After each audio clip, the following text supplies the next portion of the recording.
Hello.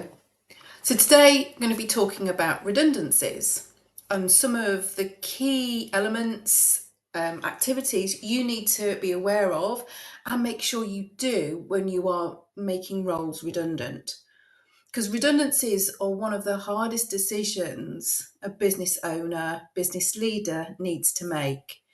They can also be fairly tricky to navigate at times as there are so many things to consider.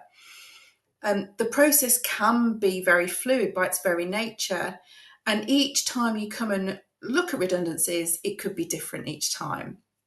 So, important to make sure that you've got the right advice in place if you're considering making redundancies. So, let's take a look at some of the key things you need to know and do throughout the process. Now, firstly, the key thing to do before you do anything else is to set out your business case. Be clear, assess exactly why redundancies are necessary, and think through any possible ways to avoid them. So it could be, might you change any hiring plans that you've got to stop recruitment, or maybe reduce a reliance on agency or contract staff, maybe even stop overtime. Whatever you do, you need to make sure that you have open and meaningful, consultation throughout the process.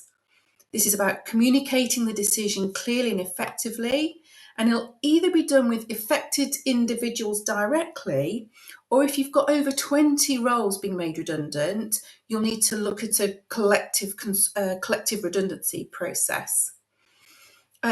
Now, all employees, workers who will be affected need to be involved, including those on long-term absence, such as sickness or maternity leave. And if you've got a recognised trade union in your organisation, then you'll also need to make sure that they are informed and consulted through the process. Now, make sure to clarify who is at risk. For example, is it a standalone role or a group of employees that could be affected?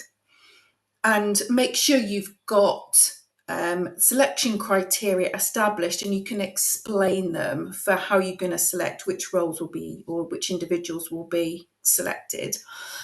This will really help you make sure that you have an effective process.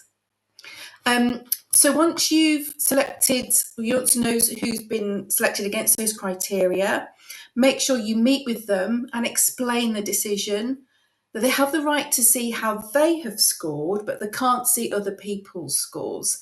There is a way of providing that information, just not with names against it.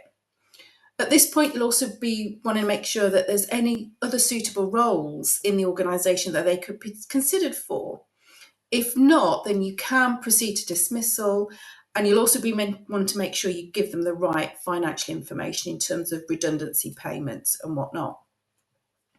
Engaging support is so important during redundancies because there is so much more to consider, to make sure you do, and to manage overall. And just covered some of the key things that need to be covered, but there is a lot more to it. So if you're considering restructuring and potential redundancies in your business, get in touch with me through one of the ways on the screen and we can chat this through further and make sure to keep you compliant. If you've got any questions or need further support or information, please do get in touch directly. So that's it for today.